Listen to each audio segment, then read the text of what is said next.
What's going on? This your boy Jay Bullin, Jay Tor Talks. This is Jay Heezus, Zeus. What's going on? Today we just talking about, life. I'm not gonna lie, I don't have nothing, real to like talk about. This is just bro talk. It's Brotalk. There's no real plan for today's episode, but we just gonna yap about whatever we yap about. We're two grown ass men touching knees. Hold on. Wait a second. This how fucked up life is, man. It got you smoking cigarettes and cigars, bro. I think I got the worst end.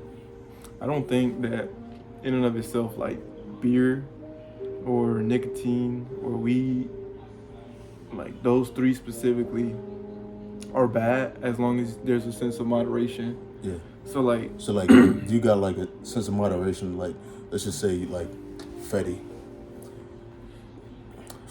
crack. I did a little bit of both. none of that.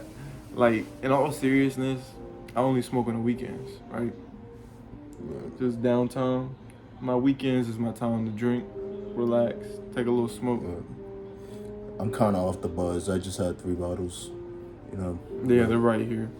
Yeah, I drink one. I could only finish one. So, yeah. Shit, as a fat nigga, I gotta get them bitches down. But no, sheesh. that's the main thing. Moderation has been a really big thing in my life as of late.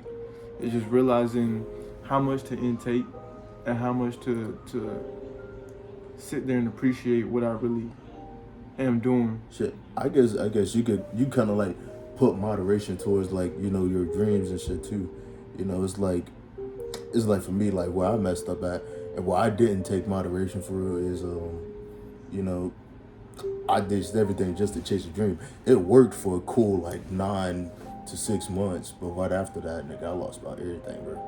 So it's like, shit, nigga, if you see your dream working, keep your damn job for like a year. Yeah. You gonna be fucked up smoking wax in the back of a food line. That never happened to me. Well, for me, personally, I follow my dream. I took the risk. Specifically for me, boxing, being a boxing coach. I was given the opportunity, and I deadass was given the opportunity to be a boxing coach. And they're like, you can be a boxing coach, but we're gonna pay you half of what you're making right now at your current job. And I took it. I saw the vision, and now I'm making the same amount I was making before, but it doesn't feel like I'm working. Every day is Yeah. enjoyable. But see, you already got your dream job, and I think that's where most people like their crossroads, like they don't really meet it. At their crossroads, like you got like a one-way path for it. Like you getting paid for doing what you really enjoy. And most niggas like, I don't enjoy like motherfucking adding up what's the square perimeter of a fucking chandelier hanging on the roof. They don't want to do that shit for the rest of their life, and it's like, all right, so it's either I gamble my way to the top, or I just do this for the rest of my life. And that's kind of like a bad way to think, because you will like lose yourself, trying to be something you once wasn't. So I see in moderation for real. Just don't fall off no deep ends. Keep your dreams on the side and keep your full-time job. Have your full-time job or some other hustle like fuel your dream. Yeah, for sure. Or you're 100% gonna fuck up like I did. I'm a fucking example of that. Dog, I'm like 350. I still ain't got this shit off, but hey, I'm a functional 350. Matter of fact, can we add this, make it like 400? Functional 400. How are you 400 pounds? Hey dog, I just am today, bro. It looks bad on cam. Holy shit. The tits, that shit is crazy. It's alright. And ever since I became a coach, I gained 30 pounds. That's weird shit. Yeah, it happens. But I got fists of steel, like my wrist, I can hit things and it doesn't hurt. That's some weird shit. Yeah.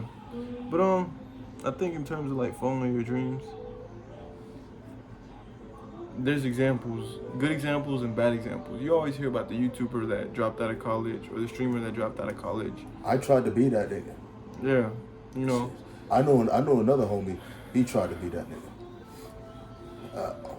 Honestly, he should have kept going with YouTube, but we gonna talk less about that. There's a point in time where it's like you gotta realize that life has its ups and downs. Tomorrow I could lose everything that I've built up so far. All the amazing things that I have in my life, I could just lose. And that's okay. Because that's just it happens. You know, I'm not gonna I'm not gonna say I'm detached because I'm very attached to the things in my life, but to sit here and hold on to it so hard that if it does ever go away, I'm not gonna sit there in denial. I'm gonna pick myself back up and keep going. Yo, matter of fact, like, do you got a goal in mind? Like, I'm asking you, like, you got a goal in mind? As in for what? Like, just boxing. Like overall goal. Like, if you reach it, you'll feel like just shit after achieving it. I don't know if you ever reached that point. Like, I don't have I don't have a single goal to where I'm like, you know, there's a lot of boxers. It's like, oh, all I want to do is become world champion. right. And then you see a lot of like those world champions. There's this quote, I'm gonna misquote it, but it's like, it's hard to wake up and work hard every day when you wake up in silk sheets and a silk robe. You know what I'm saying? Thanks. And for me, my goal isn't material. It's not something that you can achieve in one moment. It's something that you achieve constantly. So something that I really like about the boxing gyms is that it's a sense of community, right? I've brought people together that might never have, you know, talked to each other otherwise. You know what I'm saying?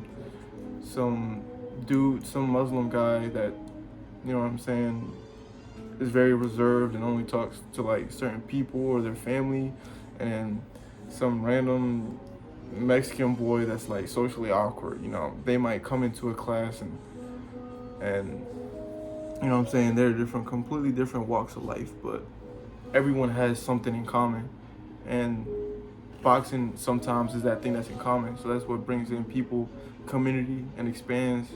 You know what I'm saying? So for me, it's just building a community, like a micro community, and helping people gain confidence, helping people smile, helping people build endurance, helping them build hard work ethic, and all that stuff. That makes me happy. Like being the person that you can come to and ask, like, hey coach, like, I'm not feeling the best today, like this is going on, and you know, I might not give advice if it's something that I'm not familiar with, but I could definitely give them something to think about or give them some sort of support. That's my goal. That's all I want. I don't want any grandiose, like, I want 300 members in my gym and I want to make $1 million. Like, it's all material things at the end of the day. As long as I make enough money to support myself and I help the community at the same time, that's all that matters. Okay, well, I'd say for me, it's like, you know, it's like I don't really, you know, have the same goals he have. You know, honestly, it's like morally, I'm kind of like off track. I'm really like self-absorbed in that sense, like compared to him. You know, it's like I want all the luxurious shit. Cause you know that's what I've been sold, seeing all these day traders online and shit. But it's like in the back of my mind now, it's kind of like you still got to be like somewhat preserved and not like overthink. Like, yeah, if I do this, I get a fucking TRX tomorrow. But it's like I'm dead selfish with some of my goals. It's like That's cool though. if it's just me, you know, then it's like, oh shit, fuck it. Like, it's like the motherfucker off the Mr. Beast challenge. I ain't mad at the nigga for picking $1 million over 10 over motherfuckers getting money. I'll do the same shit. I'm a terrible person. One. I mean, it's everybody for themselves at the end of the day. You know, some people might not like my lifestyle or the way that I become happy. You know what I'm saying? But I don't judge anyone for having like selfish ideas. You know. Yeah. And I don't think I'm the most selfless person, you know what I'm saying? Like, although I have these ideas of helping communities and stuff, I am selfish in a lot of ways in my personal life. Yeah. You know. Yeah. Yeah, he knows I'm selfish in a lot of ways. I do not want to list out the ways I seen way too much. It happens. Some people just, you know what I'm saying? But let me list out my dream though. Deadass, my dream is like deadass. For some reason, I can only see me in it. You know, I said I want a family, but it's like I don't really see it. So it's like I'm kind of building comfort with like, you know, just seeing me in that dream. It's just like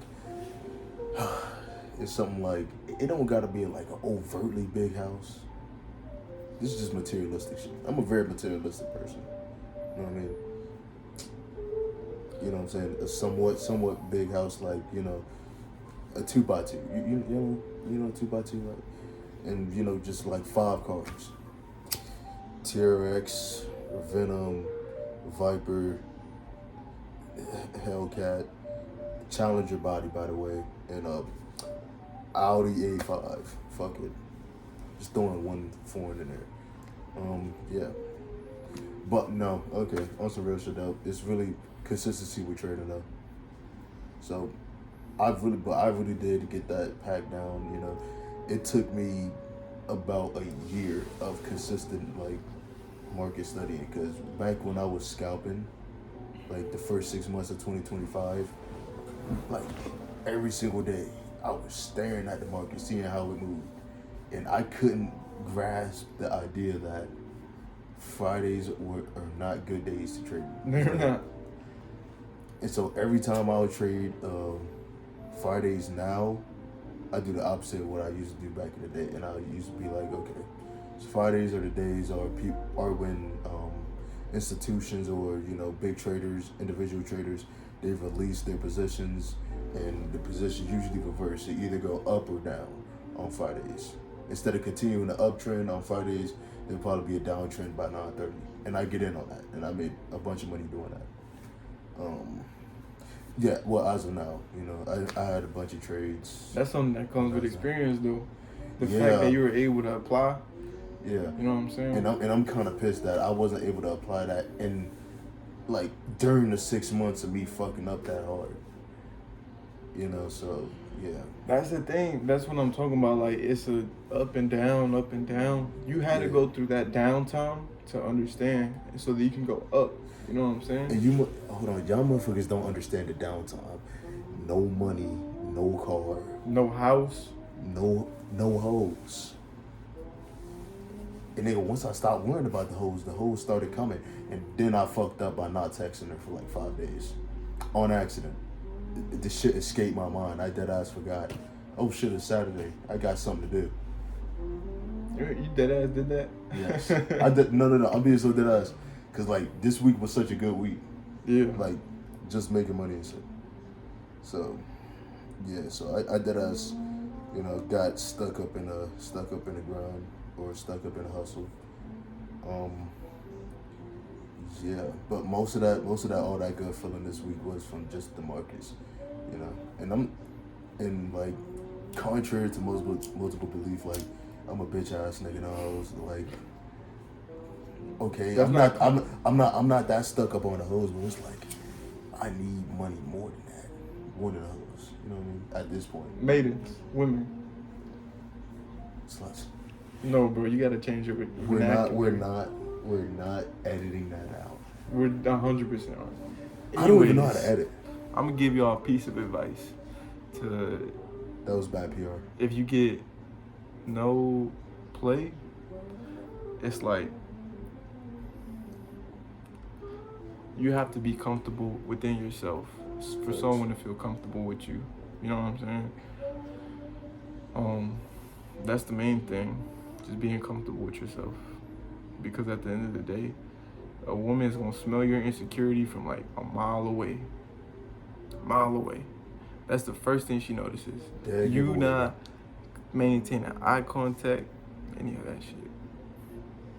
So that's just my piece of advice. And also, if you broke, bro, do not date if you're broke. Just don't. Thanks. Even if they come up to you. Yeah, bro. I'm not gonna lie. Yeah, if they come up to you, do whatever you want. You know, if they got that much confidence to go up to you, honestly, I say don't fuck up like I did and forget to text her. I probably wouldn't talk to a girl that came up to me. For real? Yeah. Oh no, you is loyal though, so you know you can't fool. You're not gonna bat me up. I was close my eyes. You know, yeah, nah, that's basically my dream. All the cars in the world, small ass house, big ass garage. Yeah. Consistency with the thought I have now. You know, just being good at trading and reading markets and stuff. Him bringing together community and other, you know, what'd you say? Just having a community. Yeah, That's it. And helping people out. That's my main thing. Shit. Damn, what else, dude? Do you want to end off this specific episode off right now? I'm not gonna lie. We can start a new one. 16 minutes is weak. We can start what was the one with Khalil? That was like 40 minutes. That ass? Yeah, he had some shit to say. Oh, okay. I ain't gonna lie, let it all out, bro. Start crying on camera. I don't. And I'll clip it up on TikTok. My main thing is I have not cried. I cried when my grandma died recently. Yeah.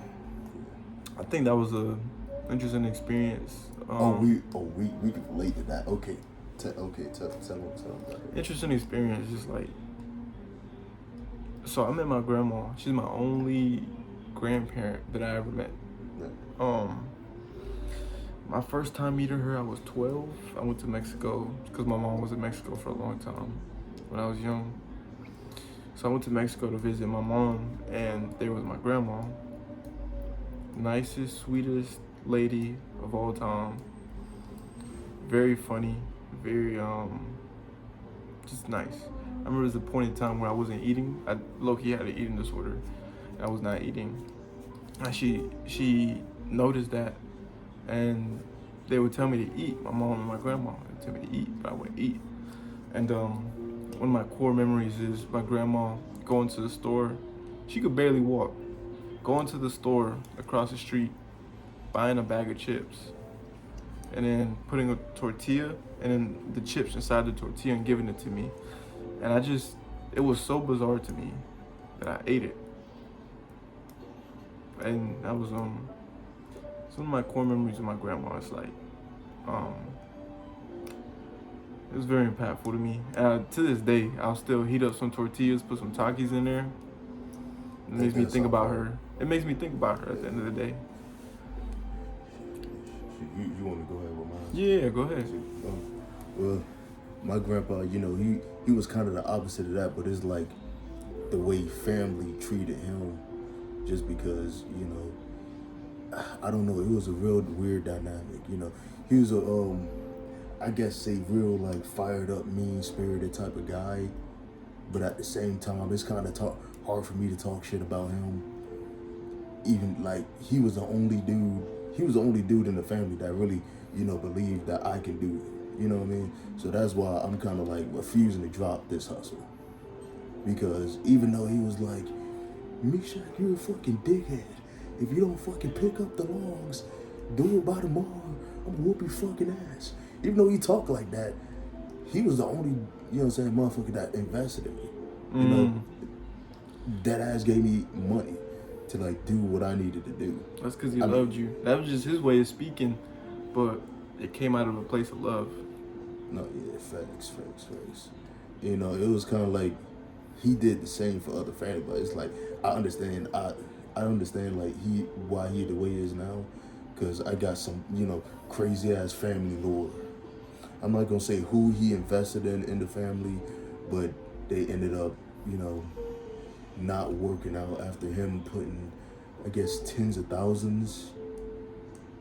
And that was all the way back in the day. Tens of fucking thousands is fucking crazy. Like from back then money to now money. Yeah, as of inflation. So it was like, he like just been like fucked over a lot. That's what I've been hearing. He's been fucked over a lot by family and shit. And it's like, I couldn't understand why bros mean spirited. You know what I mean? But it's like every day I understand them and I'll be just like that. You know. Yeah, of course. But it's like so it's it's kind of like I would still have that thought of like, I'll talk crazy. You know what I'm saying, every day, but I'll be damned if my son ain't got no dreams and ain't making no bands. Yeah. So it's like I might as well invest in what my son believe in. So it's like shit. That's what gave me like I guess somewhat of like a given, a given type of personality. Right. Whenever like somebody like need help, because I was never one of them motherfuckers that was like, shit, bro, I ain't got nothing. Like nobody ain't never give me nothing. And while I'm sitting up there giving a whole ass card. Yeah. So no one is self-made. I always give shit out when I can because people gave me, or my parents gave me shit. And, no one is self-made. I'm not self-made. My parents helped me get my first car. First 2 cars, matter of fact. Why the first car always got to be the most luxurious shit you get? Bro, my first car, we gotta talk about the Zeus mobile, bro. The Honda Easy. I crashed that. Clear road conditions. It was not a clear road condition. Yeah. It's been 2 months since I crashed that car. Oh my god. And it's crazy how that car was a symbol of growth to me, because when I first turned 18, I got it. A Honda Accord, 2012 Honda Accord, EXL Coupe.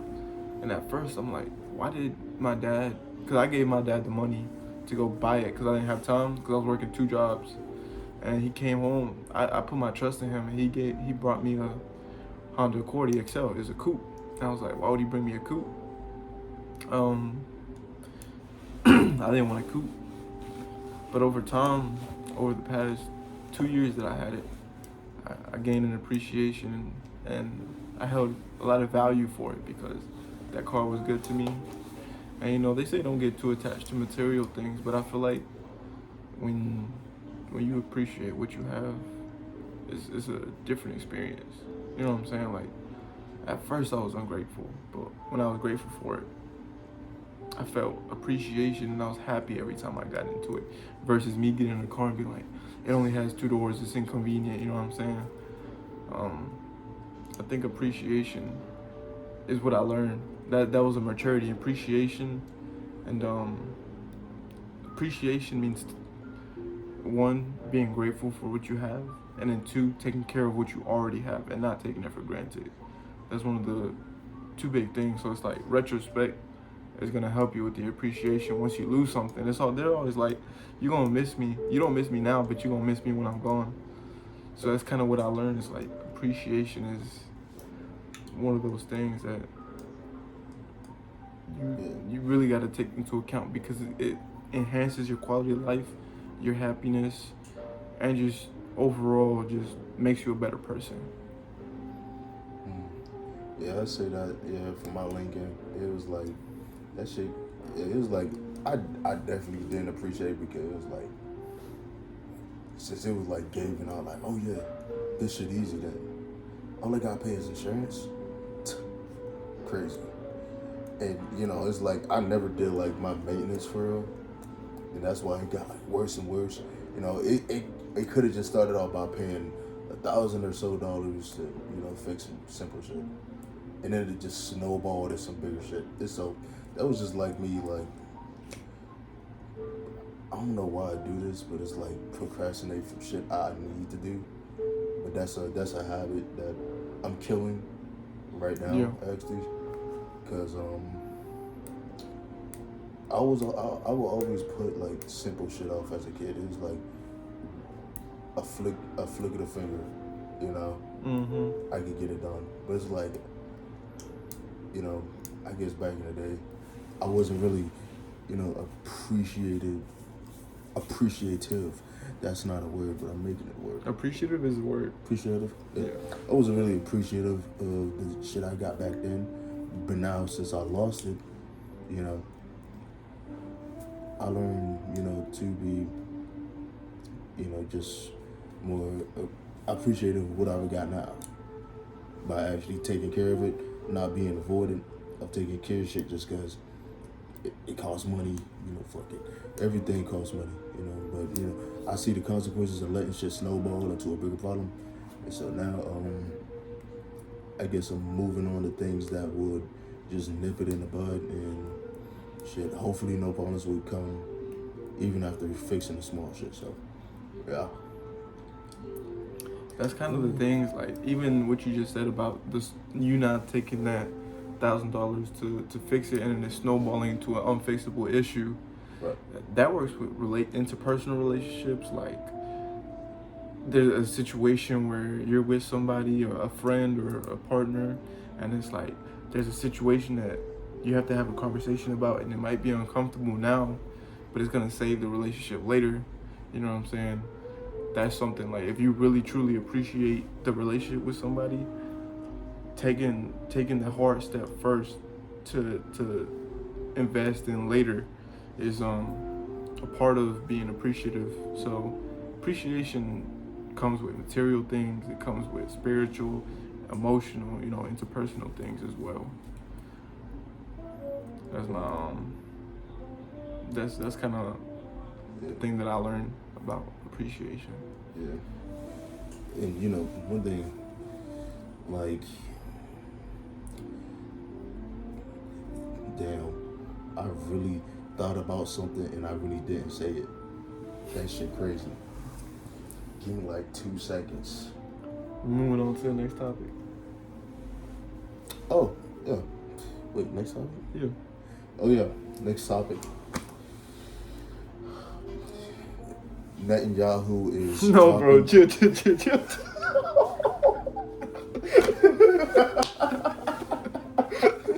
He's dropping a day trading course. Yo, You should have just let me finish, bro. That shit finna be so fire, bro. no, bro. I'm finna get the most insane plot armor ever. Yeah, no. Bro, please. I think we should talk about how too much and too little can negatively impact you. And I think a good example between me and you, no offense to you. Too much food. Huh? Oh, go ahead. No, that's women. Wait, you're going at that angle? Yeah. Okay, go ahead. So, like, me and Jared are on opposite spectrums, right? I'm not gonna say he gets no play because he gets play. He gets like average man play. Whatever. Go. And I get like slightly above average, right? I get hit up by women. And yeah, no, we're gonna change. We're gonna change topic again, cause last time we talked about this, bro, I got broke up with. Oh, okay. You remember at Khalil house? Yeah. You have to edit that out. I don't know how to edit. You don't know how to edit? These videos are raw. That's the whole point. I think YouTube gives you an edit feature. Does it not? God damn it. Jesus. Okay. That's good. That's good. Okay. Netanyahu is dropping a day trade. Can we talk about it? Is he actually? Yes. Netanyahu is dropping a day trading course. Is you buying it, bitch ass nigga? I'm fucking lying. Dude, let's fucking talk about stocks, man. Fuck. Stocks. Matter of fact, he's in the gambling. I'm in the stocks. Let's talk about how they both relate. Okay. Well, I say how. Cause you got some sort of edge when it comes to gambling, right? Yeah. Like blackjack, right? Yeah, mainly poker. He's on Rainback. Okay. Well, I'm on the Aqua Fundeds. Holy shit. I'm on Uncle Funny. I'm pretty sure he had a systematic way in making money in gambling, you know. And I got a systematic way of making money in day trading. So it's kind of like as long as you keep, you know, your systematic. That made sense, right? You keep your system like, you know, non-budgeable. Like you can't make no negotiations when making trades. You know, like let's just say you got 3 rules. Fuck. Like it goes all the way down 50% Fibonacci retracement, fucking breaker structure, whatever the fuck. ICC, fair value gaps, whatever. You know, if you stick to those 3, you most likely 80% of the time, 75, 60% of the time, you will make money. You know, shoot, I don't know, but what is your like edge with like?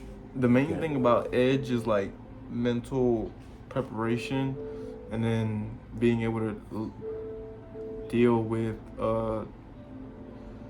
win-loss ratio correctly and non like emotionally. Wait, what's that guy's name? He got a bunch of face tattoos. He's a good gambler and stuff.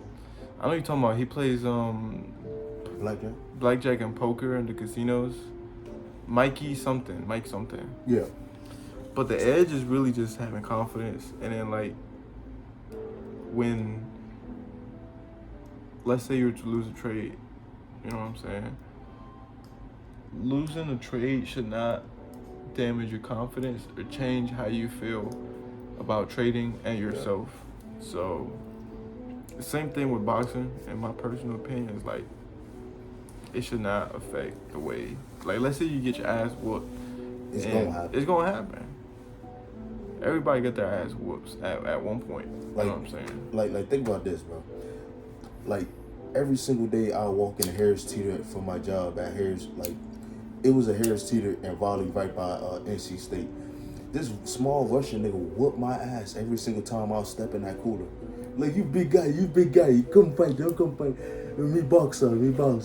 He always give me the 2-piece. You know, that nigga, he was like 120 soaking wet. But that nigga had hands. I couldn't body slam the nigga because you said, hands on, I'm dusting. Like, that nigga was quick as shit. I got my ass whooped like 10 times out of 15 fades. That nigga's good, bro. That's a lot of fades, bro. You just in there shadow. You just in there boxing with, bro. Yeah, it was good time. We will always steal the food. Maybe don't. Nobody cares about these niggas. Be making millions of dollars a day. Nigga, fuck these big corporations. Nigga, fuck BlackRock. Matter of fact, if BlackRock, Netanyahu, Planeteer, and Lockheed Martin got a problem with me, go after him. He got it. Tell him, bro. I don't think it's Planeteer. I think it's Palantir. Yeah, you got a problem with me, go after him. Yeah, he like that guy. I lost all my money on gambling just now, by the way. I was just up $800 and I lost everything. Like, are you back at break even? Or yeah, I'm back at break even. Damn it, bro. Okay, well, this is what I'm talking about. Well, he don't seem too bummed out about it. Nah, bro, because the other day I made like $3,200, so I'm straight. Yeah. Some days it's wins and some days it's losses. I just like it I just do it for the love of the game. I don't even care about the wins and the losses. As long as I don't end up in the losses, you know what I'm saying? Yeah. I ain't gonna lie, that's one thing about the losses, bro. If your head gets too, like, you know, bumped up in, like, you know, like the funk of, like, you know, losing a trade or some shit like that, I'm not gonna lie, it might be time to hang that shit up. Yeah. Like, if you over here talking about, man, I'm about to kick the bucket just because I lost $10,000. Shit, man. I lost $54,000 in like 2 weeks. Not even that. 54,000. Shit's insane. It happens, bro. Hey, it's like, hey, shit. Hey, I made my money and I'm, you know, moved out, did what I can. And I guess we back at square zero. Hey, fuck. I did the wrong shit with my money. I should have got a car. Oh, God. Shit. But, hey, what can you do, bro? You only live once, and I'm trying my cards again. That's smarter. Yeah. Time I make a bunch of money, still keep my job. So yeah. I can give myself a year, 2 years, or some shit like that. Mm-hmm. I don't fucking know. Shit, man. Yeah. I think this video is about done. Let's talk about one more thing. All right. What is it? It's called how to end a video. Oh, type shit. Type shit.